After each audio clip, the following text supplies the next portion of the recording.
Le président russe Vladimir Poutine pensait avoir tout compris en Ukraine. Pour se protéger des drones ukrainiens, la Russie a installé des systèmes de défense aérienne sur le territoire qu'elle a conquis jusqu'à présent. Ces systèmes étaient censés être des boucliers impénétrables et invincibles qui protégeraient les troupes de Poutine pendant qu'elle planifiait de futures avancées. Poutine s'est trompé. L'Ukraine a détruit le prétendu bouclier impénétrable de la Russie lors d'une attaque de drone qui a pulvérisé un système de défense aérienne à 10 millions de dollars. Le 9 juillet, RBC Ukraine a rapporté que la brigade de la Forêt Noire du 413e bataillon séparé de drones d'assaut de l'Ukraine avait mené un raid réussi contre un système de défense aérienne russe, Buk-M-On. Aucun détail concernant l'endroit précis où la frappe a eu lieu n'a été révélé. Cependant, nous savons que des soldats de la brigade de la Forêt Noire opéraient à Louhansk en janvier 2024, selon Militani. Il est donc logique de penser que cette dernière frappe a eu lieu dans la région du Donbass. RBC Ukraine affirme que les forces ukrainiennes ont réussi à mener une frappe efficace grâce à une combinaison de travail de renseignement, à une meilleure orientation des drones et à la puissance de feu considérable qu'elles intègrent dans leurs drones à vue subjective, ou vue à la première personne. Cette combinaison s'est avérée trop difficile pour le Buk-M-On russe, aboutissant à un nouvel échec. L'Ukraine a réussi à affaiblir la défense aérienne russe lors de frappes massives, rendant les troupes de Poutine en Ukraine plus vulnérables. De plus, des images de la frappe ont été partagées sur Telegram par la chaîne des forces terrestres d'Ukraine. Une vidéo de 54 secondes montre exactement ce qui s'est passé. On y voit d'abord le Buk-M-On, roulant sur ce qui semble être une route en terre. Ces images sont filmées par un drone de reconnaissance ukrainien, qui plane au-dessus, apparemment hors de portée du radar du Buk-M-On. Le véhicule avance brièvement avant de s'arrêter brusquement. Un soldat sort brièvement, s'enfuit vers la lisière des arbres, rapidement suivi par le Buk-M-On qui tourne brusquement pour le poursuivre. Les Russes savent que quelque chose ne va pas et ils essaient de se cacher. Les arbres ne les sauveront pas de ce qui arrive. Le Buk-M-On s'enfonce davantage dans les bois, observé par le drone de reconnaissance ukrainien. C'est un jeu désespéré du chat et de la souris qui se déroule en temps réel. Le système de défense aérienne russe est dissimulé, son équipage se croyant peut-être en sécurité. Le drone ukrainien le surveille constamment. Vers la 22e seconde, la vidéo montre un minuscule drone vu à la première personne volant vers les arbres, à peine perceptible depuis la distance du drone de reconnaissance. Le drone vu à la première personne vole dans les arbres. Une seconde ou deux passe, puis boum. Une explosion illumine les arbres, alors que le drone ukrainien touche directement le Buk-M-On. Tandis que la fumée monte dans le ciel, le drone de reconnaissance zoome. Pour montrer que la frappe ukrainienne a réussi, le Buk-M-On a été transformé en épave fumante. Des plans sous différents angles confirment l'impact direct de la frappe. Avec le système de défense aérienne russe immobilisé dans les arbres, l'Ukraine a envoyé un message clair à la Russie par cette frappe. Même si vous fuyez ou essayez de vous cacher, les drones ukrainiens vous retrouveront. Lorsqu'ils le feront, ils lanceront une charge explosive pouvant détruire en quelques secondes un système de défense aérienne à 10 millions de dollars. Dans son rapport sur la frappe ukrainienne, le Kiev Post révèle que l'attaque était le résultat de plusieurs mois de planification. Les troupes de reconnaissance de la brigade Forêt Noire d'Ukraine avaient repéré le Buk-M-On en mai, mais n'ont pas pu l'attaquer à ce moment-là. Les troupes de reconnaissance ont repéré sa position et l'ont signalé aux opérateurs de drones de la brigade, bien que cela ne fasse pas partie de leur rôle. Les opérateurs ont surveillé le Buk-M-On pendant les 2 mois suivants. Finalement, ils ont choisi de frapper lorsque le système de défense aérienne Buk-M-On était en transit et dont le plus vulnérable ne pouvant pas riposter. L'équipage tentait de camoufler le véhicule dans les arbres, ignorant qu'un drone vu à la première personne fonçait déjà sur leur position. Un autre système de défense aérienne russe mord la poussière. Mais qu'est-ce que l'Ukraine a détruit lors de sa frappe de drone en juillet? Le Buk-M-On, qui porte le nom de code OTAN Sol-Air 11 Gadli, est un système de défense aérienne solaire autopropulsé, ou Solaire-M, qui est le plus efficace lorsqu'il opère à moyenne portée. Army Recognition indique que le système est conçu pour détruire les missiles de croisière, les hélicoptères ainsi que les avions tactiques et stratégiques, ce qui devrait en faire un outil précieux pour l'armée russe. C'est d'autant plus vrai maintenant que l'Ukraine dispose de chasseurs F-16 contre lesquels le Buk-M-On semble spécialement conçu pour lutter. C'est aussi un système de défense aérienne puissant. Army Recognition indique que le Buk-M-On est monté sur un châssis chenillé qui comprend un radar pour détecter les menaces entrantes et un lanceur capable de transporter 4 missiles. Le radar et les missiles sont disposés sur une seule plateforme qui peut être relevée à l'aide d'un système électro-hydraulique. Le radar peut détecter une cible entrante jusqu'à 20 miles, qui est aussi la portée maximale du missile Buk-M-On. Le Buk-M-On est un système efficace, prêt à tirer sans délai dès que le radar détecte une cible. Nécessité d'attendre que la cible soit à portée du missile. Ce radar peut suivre des avions volant jusqu'à 72 000 pieds d'altitude. L'équipage du système de défense aérienne peut guider 3 des 4 missiles du lanceur vers une seule cible en une salve. Les missiles du Buk M1 sont en eux-mêmes une perspective terrifiante. Le système peut tirer soit des missiles 9M d'Union 38, soit les 9M d'Union 38 d'Union M1, légèrement améliorés, qui présentent tous deux une conception en forme de X, et sont des missiles à un seul étage, sans aucune pièce détachable. Ils sont rapides, et chaque missile frappe fort. Ils transportent une ogive de 70 kg, ce qui offre largement assez de puissance de feu pour détruire des hélicoptères et des avions ennemis. Il est aussi mobile. On peut le constater dans la vidéo, où l'équipage russe semble transporter son Buk M1 vers un nouvel emplacement pour se défendre contre les attaques aériennes de l'Ukraine. Ce transport est possible grâce à un châssis General Motors 569 spécialement conçu pour le Buk M1. Le système de défense aérienne peut atteindre 64 km/h sur route et 449 km/h en tout terrain, sur une distance d'environ 500 km. Le Buk M1 est un sérieux problème pour l'Ukraine. Ce n'est pas un système de défense aérienne statique que la Russie installe et laisse à son équipage. La mobilité et la rapidité du Buk M1 permettent à la Russie de le redéployer constamment là où il est requis. Plusieurs pays apprécient la valeur du Buk M1. Outre la Russie, la Biélorussie, la Syrie, la Serbie, la Finlande et l'Ukraine possèdent des systèmes de défense aérienne similaires. Elles possèdent des Buk M1 datant de l'occupation soviétique. Elle comprend donc parfaitement la menace que peuvent représenter ces défenses aériennes, soi-disant impénétrables. Elle sait aussi que impénétrable est inexact. L'Ukraine connaît les faiblesses du système Buk M1, et sait exactement où frapper, pour en détruire un. Dans la vidéo du 9 juillet, on a vu un Buk M1 tenter de se cacher. Mais un drone vu à la première personne ukrainien l'a non seulement poursuivi, mais l'a aussi frappé précisément là où il l'immobiliserait et le ferait s'enflammer. Comme indiqué précédemment, chaque Buk M1 coûte à la Russie environ 10 millions de dollars à produire. Mais si ce qui est arrivé au système russe filmé par l'Ukraine n'était qu'un cas isolé, Poutine ne s'en soucierait guère. Il serait évidemment mécontent que l'Ukraine ait détruit un système de défense aérienne coûteux et supposé impénétrable. Mais la perte d'un seul Buk M1 n'est pas un problème majeur, alors que d'autres circulent encore sur le champ de bataille ukrainien. Sauf qu'il ne s'agit pas seulement d'un seul Buk M1 détruit. Le système de défense aérienne Buk M1 détruit par l'Ukraine en juillet s'ajoute à une série d'autres, laissés en ruine sur les lignes de front. En novembre 2024, Newsweek a rapporté que l'Ukraine venait de détruire son 1000e système de missiles antiaériens russes après un peu plus de 2 ans et demi de guerre. Ce système s'est révélé être un Buk M1 détruit par la brigade Pechersk d'Ukraine. Le ministre de l'Intérieur ukrainien, Ihor Klemenko, a décrit la zone comme l'une des plus chaudes du front. Aucun lieu ni date précise n'a été communiqué. Au-delà de cela, cependant, Klemenko a publié des images sur son compte Telegram pour prouver que la frappe a bien eu lieu. Il semble que l'Ukraine ait utilisé la même stratégie pour détruire ce Buk M1 que celle employée pour celui anéanti en juillet. Des images aériennes de drones montrent une frappe sous plusieurs angles, ainsi que les conséquences de l'explosion.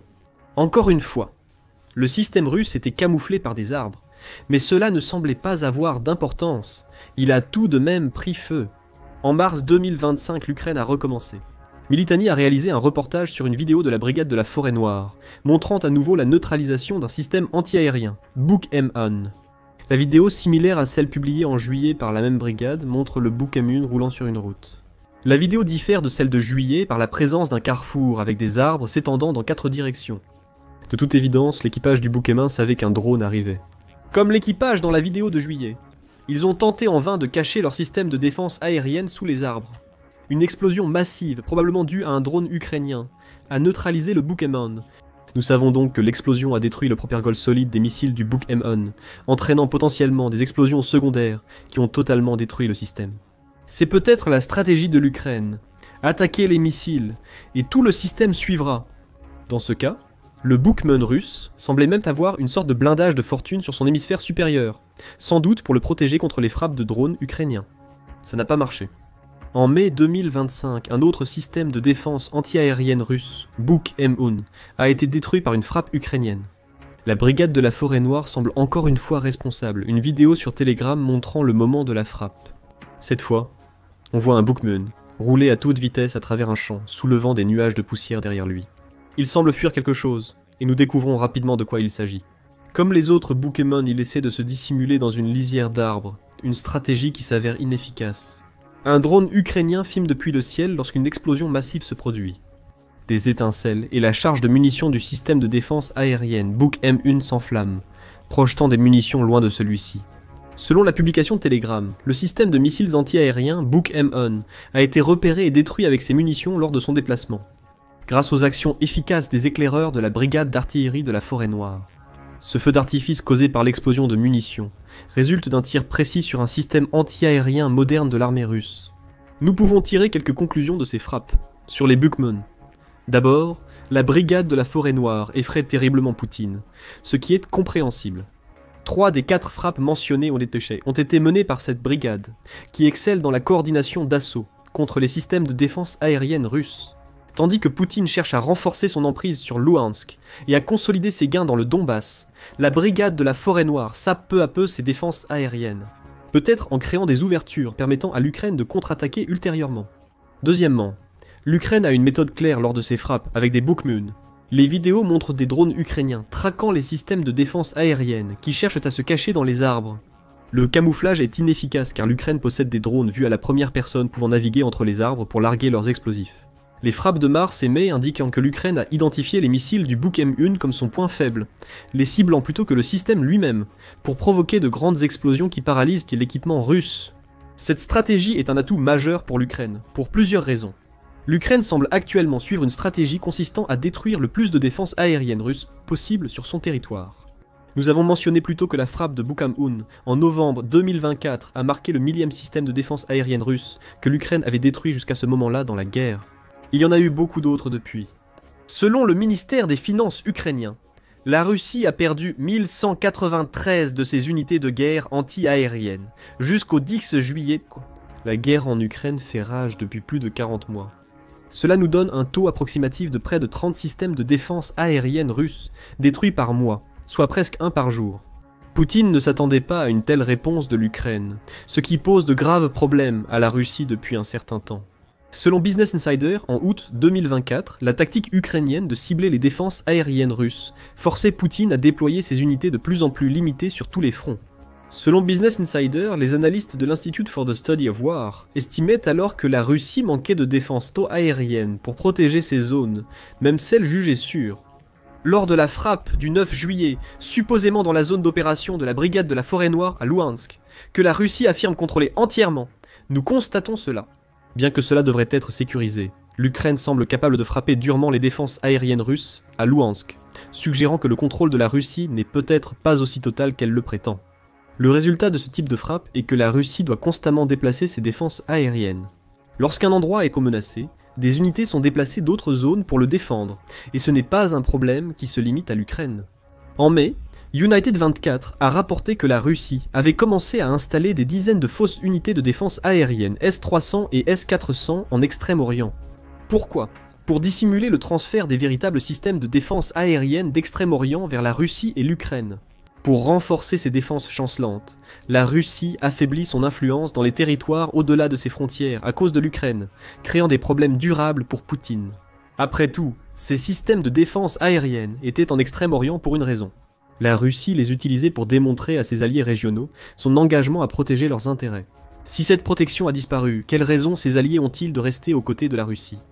Pour Poutine, c'est encore pire. Plus l'Ukraine détruit ses défenses aériennes, plus elle se crée des opportunités pour mener davantage de frappes à l'avenir.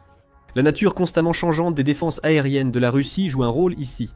Lorsque la Russie déplace ses systèmes pour protéger une zone menacée, elle en laisse une autre vulnérable, offrant des opportunités à l'Ukraine. Elle pourrait lancer des attaques de diversion pour forcer Poutine à déplacer les défenses aériennes des lieux qu'elle souhaite vraiment cibler. L'Ukraine bénéficie de cette option grâce à la rentabilité de ses opérations de drones. Nous avons mentionné plus tôt qu'un seul Bukmen coûte à la Russie environ 10 millions de dollars. Les prix peuvent être encore plus élevés pour les systèmes de défense aérienne plus avancés du pays, comme le S-400, qui coûte environ 200 millions de dollars pour un bataillon complet. Selon Newsweek, l'Ukraine peut fabriquer les drones vus à la première personne à courte portée, utilisés pour attaquer les Buk M1 russes, pour seulement 400 $, pièce d'après Foreign Affairs. Ces drones de frappe en profondeur à longue portée coûtent environ 20 000 $ chacun, selon la même source. L'argument reste néanmoins valable. Un seul drone vu à la première personne coûtant environ 400 $ a détruit un Bukmen qui valait 10 millions de dollars en juillet. Cela représente un retour sur investissement de 25 000 fois. Et ce n'est pas le seul domaine. où les questions financières vont poser problème à Poutine. La réalité à laquelle il doit maintenant faire face est que plus de 3 ans de sa soi-disant opération militaire spéciale ont coûté très cher à la Russie. Les sanctions occidentales et les dépenses excessives de Poutine ont laissé la Russie avec des taux d'intérêt dépassant les 20%.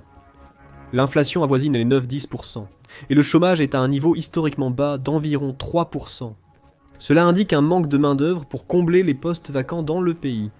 La Russie épuise déjà rapidement ses réserves de liquidités, qui sont passées de 117 milliards de dollars en 2021 à environ 31 milliards aujourd'hui. En février, un responsable américain a révélé que l'opération de Poutine en Ukraine avait probablement coûté à la Russie jusqu'à 211 milliards de dollars.